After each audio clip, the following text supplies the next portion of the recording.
this is going to come out wrong. I have an aversion to whores. I know you're not supposed to whore shame, but I have an aversion Whores meaning like slutty women? Women who sleep with a lot of men, and I know you're allowed to now, but I don't do that, so I expect you not to do that. That's not who I want to be with. A girl who treats her body very publicly, I'm not that person. I fall in love. Why? Do you not? Oh, okay, go ahead. I fall in love. I went to bars in college. Very quickly. Like before you slept with Leanne, your lovely wife, Leanne? Hold for applause. Leanne, of course. If Leanne was here, she'd say the exact same thing. I wouldn't go out on a date with her because I thought she was a whore. Because Sex in the City really fucked me up. It made me believe every woman who was over 35 was just wanted to fuck, get raw dogged, fuck as many guys as possible.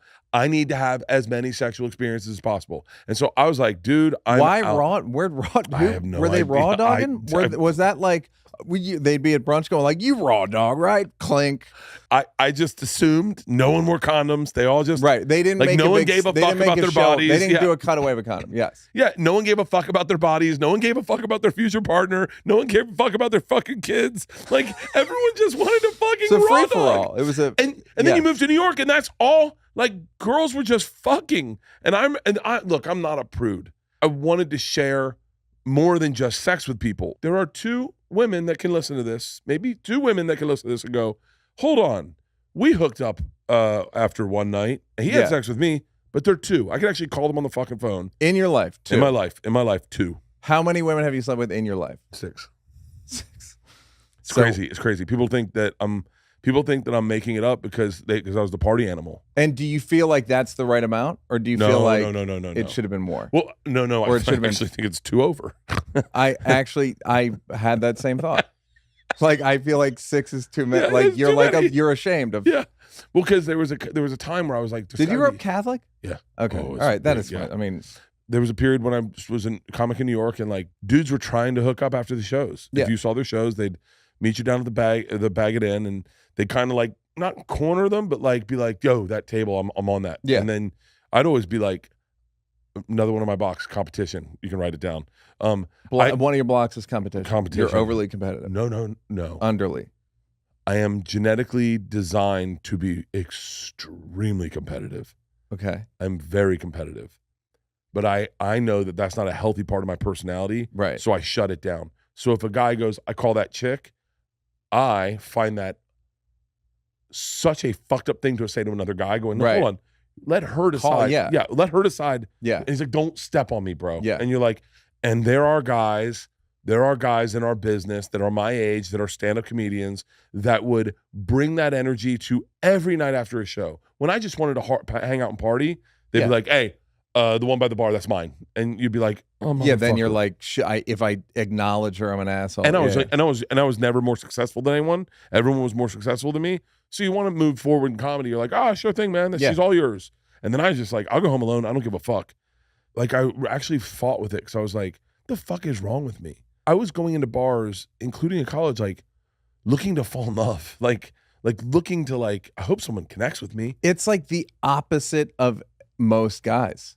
I don't want to say all guys, but almost every guy I've ever met. I didn't realize you didn't have to like date a woman if you slept with her until I was like in my 30s. I thought if you sleep with her, she's your girlfriend. Because that's a Catholic thing where you're just like, well, no, she's my girlfriend. I'm not going to defame her.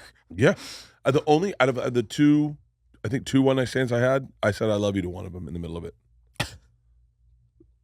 The first time I had sex with Leanne, this is how. Did you? Why did you say that? I just said I love you because that's what I did when I had sex with people. I said I love you. It's one of the things, my go-to things. It's just like kissing her on the neck. I love you so much. Like, I just love you. And you're like Lenny from Of Mice and Men. Dude, you have no fucking idea. Do you crush puppies when you meet them? Do you say I love them, and then next thing you know, they're like, he won't. The puppy won't move. No, but when I saw that movie in high school, I thought I wouldn't mind going out like that. Tell me I can feed the rabbits, George. Can I feed the rabbits? Tell me what it's like. It's gonna be. I think that's how people want Two Bears to end. Tom, by the way, honest. We did the dance video, and I did the original dance video, and then Tom saw it and then created his dance video, and he spent like $42,000 on Mhm. his. I spent $1,200 on mine. Right. My dancing stood out. His was needed to be covered with a bunch of special effects and Yeah. background. Yeah. Well, Look, everybody I knows that. I Yeah. go solo. He needs to he throws money at it. I just bring talent. Mhm. So I watched it and I didn't understand him stabbing me. And like that's one of my other blocks. Write it down. Sensitivity. You can see it when you watch me. I just get confused. That's his sense of humor. Is like it ends in murder or whatever. Or, someone dies. Yeah. And I did not get it. And I was like, and he was like, right? And you could see the look on his face, like wanting approval. Like And then I stabbed you to death. And I Yeah. was like, why What? would you do that? And I was like, is this like a joke I don't get? Like, and I showed it to my daughters. My daughters were loving it. They were loving it. And then when he stabbed me, they're like, why would he do that? And I went, so wait, I'm not the weird one, right? Like you didn't get that either, right? But everyone loved it. I mean, everyone loved that he stabbed me and I fell and I died. Like they loved it. I love that you said I love. It's a similar thing of like, it's just a Catholic thing. Yeah. Like guys we went to high school with. One of them got a girl pregnant early and it was like, just get an abortion. But he'd already sinned. Like, you know what I mean? Like, well, I'm not gonna. No, I would never we get don't. an abortion. Yeah, I get that. I would Even when you never were 18, you wouldn't. I would never get an abortion. I literally, I don't know. I guess I'm pro-choice because I want people to live their own lives. I don't want to make Right. decisions for them. Leanne, the other day we were in the hot tub, right? George is in college. Isla's out with her friends, and Leanne never does this. She gets naked and gets in the hot tub. She turns the hot tub on. She makes 2 signature cocktails and gets naked and gets in the hot tub and brings me a signature cocktail. And I'm like, I go, what's up with this? And she's like, I don't know. This is what our life can be like. I know you're bummed about the girls leaving, but this is what our life can be like. So we get in the hot tub. But are you trying to fuck or not? That's all that's on my mind. Yeah. So I get in the hot tub. I said, You said I love you because she was naked. no. Immediately, all I want to do, I told her, I said, well, my thing right now is I am trying to appreciate cuddling in life. So life, You know for what's me- great about you as a What? guest on and part of I think your appeal on Two Bears is you're fucking endlessly weird. I am very It's weird. Endless. It's fucking endless. I only want to talk about the stuff that I think can be interesting, but stuff I think is interesting is always a little off center to everyone else, where they're like, "You do that," and then I don't mind going, "Yeah, I shower in pools." So I'm working on cuddling right now. So like sunsets. When I was a kid, smells were a big thing to me. Like a smell. When I went to Florida State, I could be at that city, and I would wake up, and the smell of the city was so different than Tampa. That was my dopamine. Just the smell of Tallahassee. The changing of seasons. We didn't get any season change in Tampa, but in Tallahassee, you got an actual season change. The color of the dirt's different in Tallahassee than it is in Tampa, and they have hills in Tallahassee. So many things would fire my dopamine that I didn't really drink until I went to Russia. In all honesty, I never really drank. I didn't need to. I really enjoy. I had a dog. Having a dog was a big dopamine change. Like fire up. I got an iguana. Like these little things in life would fire me up. And then now I'm at a place in life where, and I realized I lost sight of the cuddle in life. I just want to fuck. So like I can see a sunset. You were fucking life. Yeah, I was. You weren't yeah, cuddling life. yeah. You just wanted to fuck. Fuck it. I got to the place now where I can't even cuddle with life. Like I can catch a change in weather and I go, that's nice. We need to open a bottle of wine. And I just want the penetration of it. Let's open a bottle of wine. Let's light a joint. Let's, oh my God, this is great. Do you feel how cool it's getting? It was windy the other night, really windy. And I was like, I need a cigar. Like, and I go, I need to slow things down and just get back to the cuddle of when I was a kid, when I go. So how long do you take to appreciate the wind? Leanne is the one that made me realize this. And so when we got in that hot tub, I didn't touch her I wanted to talk to her and just her to relax in the hot tub and us to enjoy the hot tub and have a conversation and talk and connect. I and would like to finish the say, drink. for the record, because we're in public and people are hearing Yeah. this is for men. You literally can never give a woman too much foreplay. Because I was going to say, Leanne must have been like, let's fuck. But women, you literally can there's not a thing as too much foreplay for women. You are almost- so fucking right. Like an hour isn't too much. Like an We hour and had- 20, they'll be like, all right, let's do it. But like, we talked and we had a great conversation and she said to me, and this goes back to the abortion thing. She said, hey, I haven't got my period. And I was like, oh. how old are you? I'm 50. She's 52. And I was like, And you're like, yeah, it's called menopause. I didn't know that. It is menopause. I went from thinking I was going to have a baby to having an old lady. And I was Let's like, get some cigars. I was like, motherfucker. She goes, no, I'm never getting it again. And I was like, oh. I was like, I thought I was having a kid. You like put the book of baby names away. Like, forget it. Never mind. I don't want a kid anyway. Oh, I guess I'm just going to an old lady who just doesn't She hasn't had a bleed period anymore. in a while, Bert. No, she hadn't had a period. No, she got it again. She's getting it again still. Well, yeah, Then I don't because understand. got off her birth control. And so like just so crazy birth. You could understand this, but birth control is putting a stimulant in their body. She's been on birth control since she was like 14, 15. What women do for reproductive periods, there's no bigger misogynist than God. Yeah. The biggest misogynist of all time, bigger than Dice. What's really crazy is I would never wear a condom when we first started dating, and I realized this woman I want to marry. Also, perfect podcast guest and host. You don't even know what a boundary is. You shouldn't tell me that you never wore a condom with Leanne. You have no boundaries, and it's absolutely fine. It makes you the perfect modern podcast person. And it rears its head when your kids start getting Googleable. And how is that? Oh, Dad, what the fuck?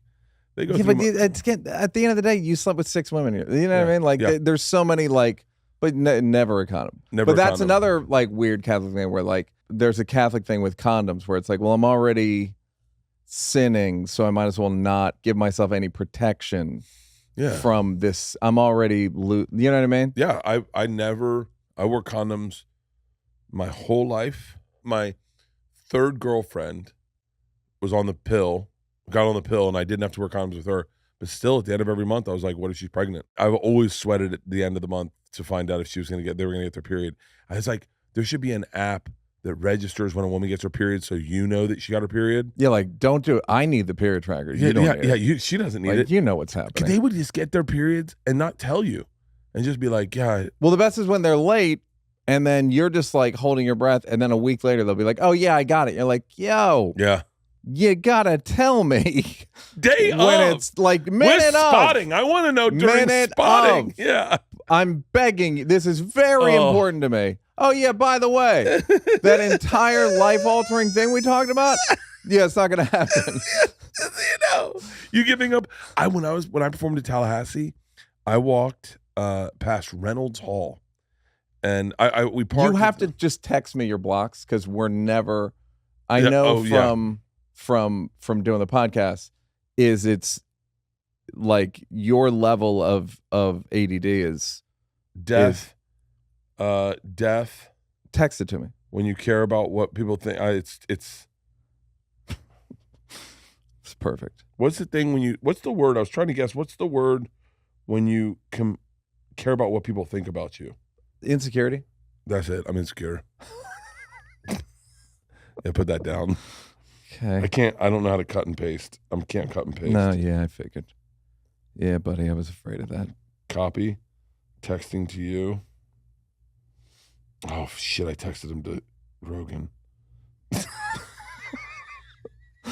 you want to get a guy? Like, what? You want to talk about a guy? He's like, wait, it's a fucking What do you care about what people damn think about you? I'm not fucking Bert. Fucking, do you own a kettlebell? What the fuck? You worried about falling in love? Just take testosterone. So you're cuddling life. And you spent the last couple. I'm interested in cuddling life. I'm trying to get back to the little things. Okay, so we're in the hot tub. Did you make Leanne feel comfortable, and you gave her verbal and emotional foreplay? Yes. And for how long? Long enough that we were ready to get out of the hot tub, and then she got on top of me, and we started having sex. And then in the hot tub, which never works, but we started fooling around. Literally never worked once. Yeah, no. Yeah, you got to try it. Yeah, and then you swab the deck, so all the hard work you put in is fucking cleaned out. So you got to fucking bring her back. Swab the. I don't even know what that means. Anyway, so you flush it. You flush it with if you're having sex in a hot tub, all the fucking work you put in to lubricate the situation gets flooded out. Yeah. So we go back into the bedroom, and we had fantastic sex. I mean, fantastic sex. How many times did you tell her you loved her? Oh, every time. I said, but can I tell you what I said? Several times. What I say to it? No, what I say to Leanne now is, I have a weird feeling I'm going to sound like a fucking lunatic. It's fucking, that ship has sailed. You're the craziest I mean, I have a thing with Leanne. The best part of sex with me and her is at the end where you like lay on top of each other, when she lays on top of me, and then you sit there and I always go, I can't believe I still love you. Like, I can't believe that this is still good. Like, I can't believe you're I really think it's cool. That's how, by the way, that's what a relationship should be. It should be. Should feel like this is a miracle that this still works. You've been more successful in relationships than me, but people are tricky. Like, counting on people and connection as a means to happiness or fulfillment is really risky and painful. You can't, well, it's painful if you allow yourself to feel a lot in it, right? Like, that's one of the things that you learn, is that there's so many people that are just in companionship. Like, they're just near each other a lot. Yeah, they're not really like super connected. Yeah. And you have to risk being super hurt in order to feel the other side of it. Yeah. If you're like super hurt by someone, it's probably because you were really feeling invested. strongly. Yeah, you're really invested in it. But I don't know that you can rely on it to feel fulfillment, but you have to be open to it. And you have to, and the crazy thing is, you have to be willing to have been through something difficult, been hurt, and be willing to be vulnerable again. Because without vulnerability, you have nothing in relationships. You have nothing. Yeah. If you're not willing to be vulnerable, you will not feel ultimately love and fulfillment. Did you always know that? No, I didn't know that. When did you learn? I think it's another like 20-year case study that I've been doing. You know, I don't think I was really willing to be that vulnerable until the last couple of years. Was Christine more open to it naturally, or did she have her own difficulties with it? She had her own difficulties with it, but she definitely probably got there way before I did.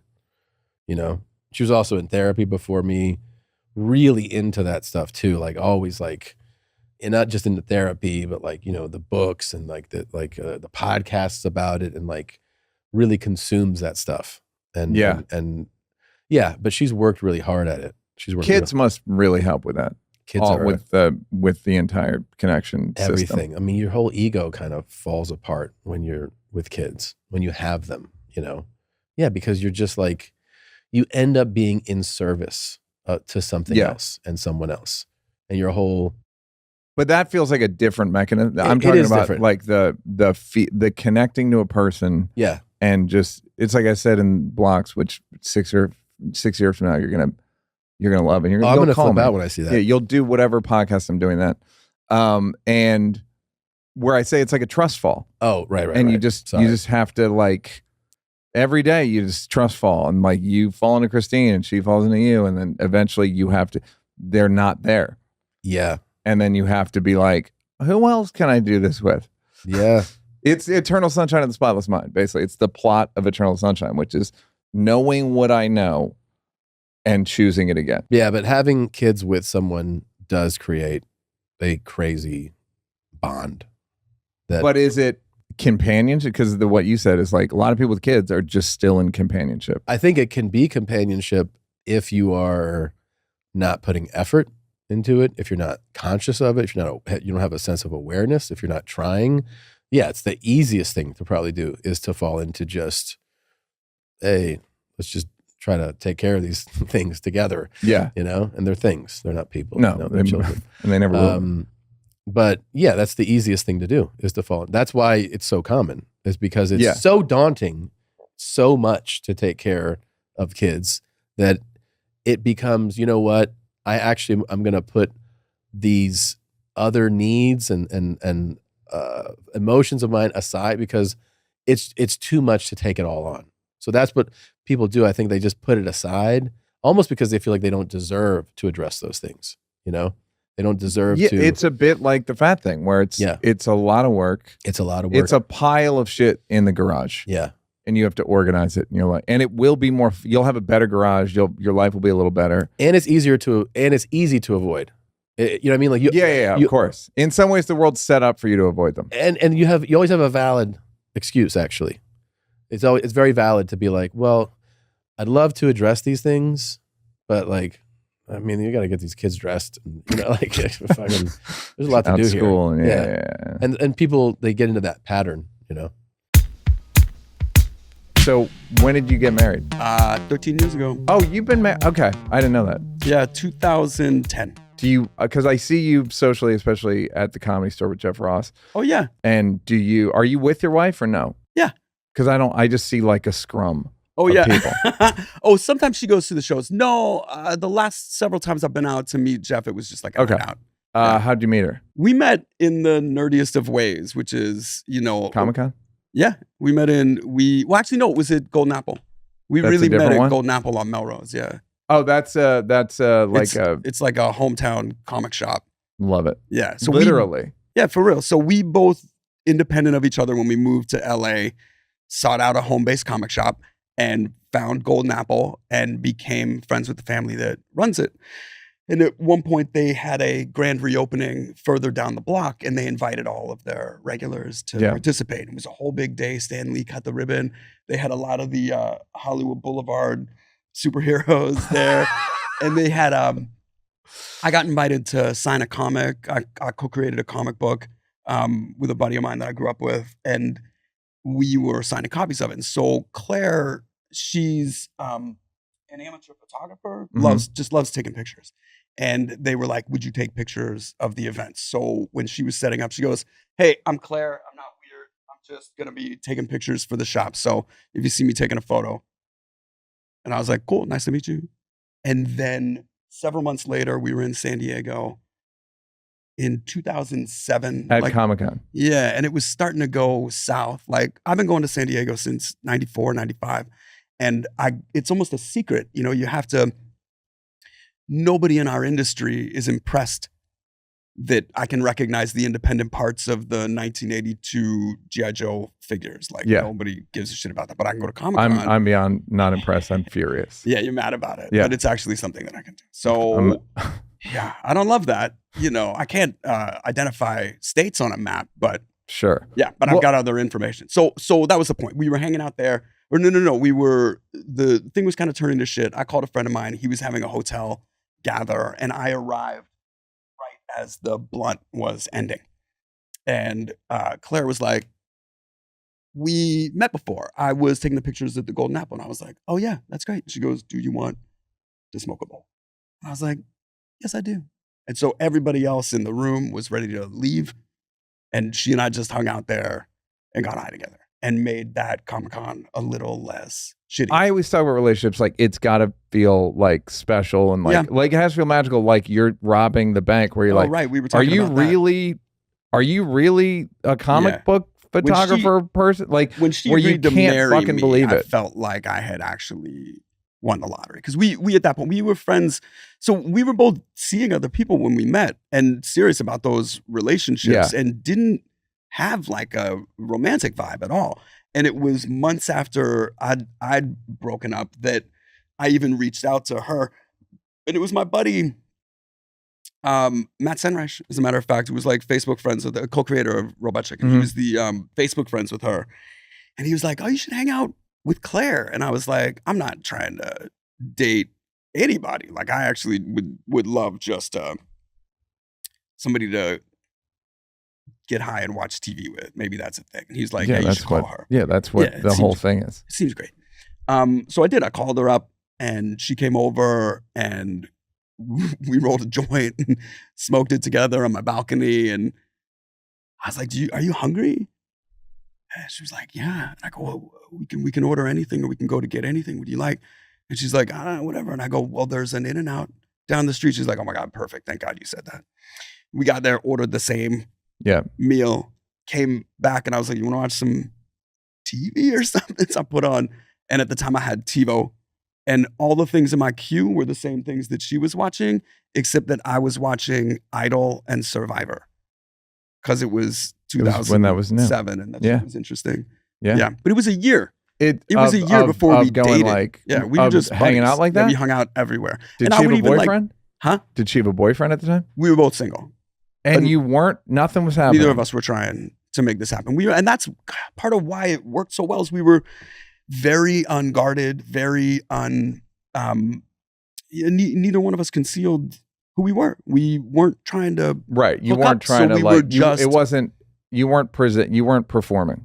No, we were very transparently getting to know each other. And as a result, we were able to share things about each other that we wouldn't necessarily share. We were able to like show acceptance for each other in areas that could feel vulnerable. Yeah, it was wild, you know, and over that period of time, just becoming such good friends and even working through, I can't speak for her, but for me, I was really scared to genuinely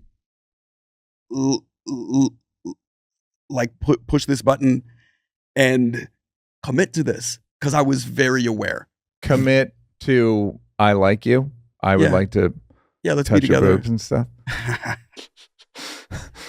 Yeah, let's be. Well, we had like drunkenly hooked up enough to know that we had that kind of chemistry. Oh, so there wasn't no hooking up. No, this was very late in the game. Like we had already been friends for over 10 months before we had that kind of hookup. And then we had to really explore whether that was the day possible. After that, were you like, what did we do? I think I had a different perspective. I was not as available emotionally as I later discovered she would be in those moments, right? So I hadn't even thought in that moment that that was like a release of new emotion.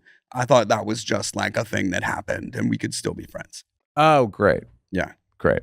So obviously you were, I was not if correct. It sounds correctly, you were being a man. Yeah, totally ignorant. And she was I would like to endorse a book right now that I'm reading. That's so fucking good. I don't want to fuck up the title. The Case Against the Sexual Revolution by Louise Perry. The Case Against the Sexual Revolution by Louise Perry.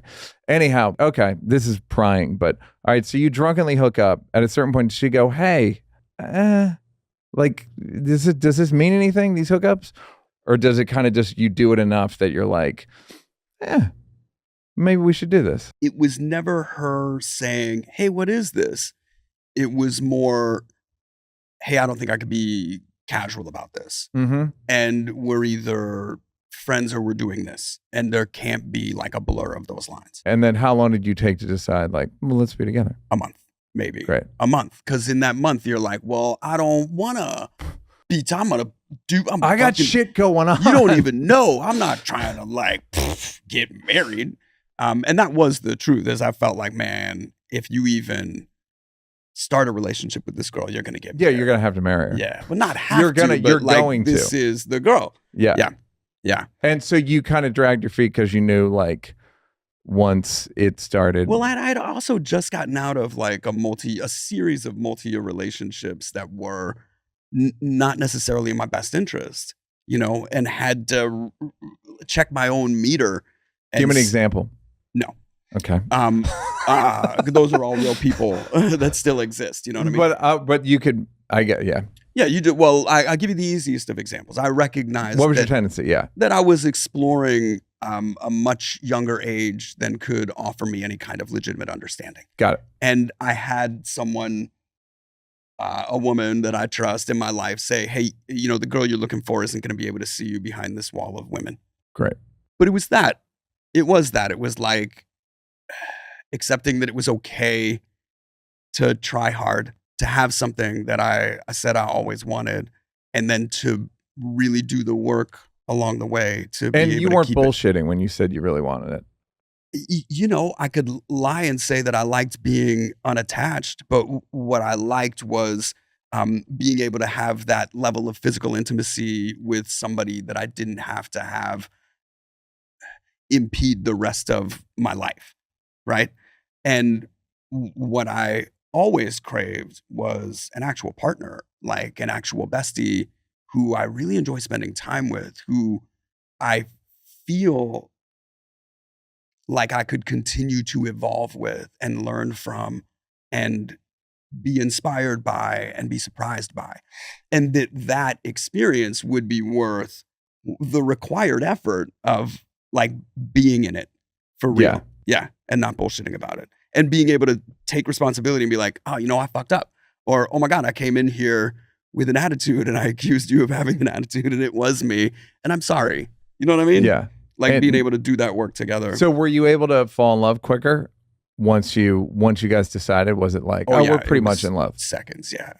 I knew like it, and it was kind of an amazing thing. Like we had a double date that we had put on the books months ago with friends of ours, and we were, not together, but like on a fancy date and drinking, and it was just coming to a head. We're out with a couple that's married, that had a kid, and the same night that she was ready to tell me that she couldn't see me anymore. Like we couldn't be friends and not be together. Like it's actually not a comfortable thing. I told her that I couldn't be without her, that I didn't want to be with anybody else. Small world. Crazy, right? And was that the night you said you loved each other, or it was just like? I don't remember. It When we is said we funny love when each you're other. It going just to a feels- formal event with a woman you're not technically. It's like, come on, Yeah. like who are you kidding? Well, it was the Magic Castle. We were having like a fun. I pictured the Magic Castle. Did you? I Thanks. really did. I know I did for some reason. I don't know why. So you and your wife, it sounds like it's fucking great. It's work. It's a lot of work. We both put in the work, and that's I think why it How works. much? When you say the work, because I think a lot of times people hear relationships are a lot of work, Yeah. and then they go. I've stayed in relationships way too long, thinking relationships are a lot of work. Well, it's not like a lot of work, like, this slog of work, but it is, you gotta show up. You have to be accountable. And if you say you're gonna do something, you gotta do it. And then if you don't do it, you have to be able to say, oh my God, I didn't do it. I'm so sorry. Instead of being like, whoa, shit, well, fuck you. You know what I mean? Yeah. That's what I mean. It's a lot of work. So You it have to- sounds like you can't treat her like a male roommate. you have Like, to what the fuck, man? No, you have to control your own emotions. You have to be able to govern your responses to stimulus. That's the biggest bit of work that I do in relationships. I make sure that if I fuck up, I take accountability for Do that. you have a plan? Meaning, do you go like, hold on, let me get this together real quick, or are you good? Because my problem is Absolutely. I that try to take things a moment. happen so quickly. Yeah. That what they call in the NBA a bang bang play. Right. That just a guy, and then I don't know what they that score. means. It It's sounds just basically quick, just though. like the what? Right. Inbound. What? Huh? Yeah. Like that. So that happens emotionally, where they say something, you're yelling, and you're like, I don't even know. I'm still before you yelled. Hey, did you like that? Did you like that? Yeah, did you like it though? You want more? Don't want to work? Would rather watch videos of me grab assing with people? First of all, go up here to subscribe, and then go up here to watch more clips. This is like when the weatherman says that there's a high pressure system coming in. I'm not really used to the green screen.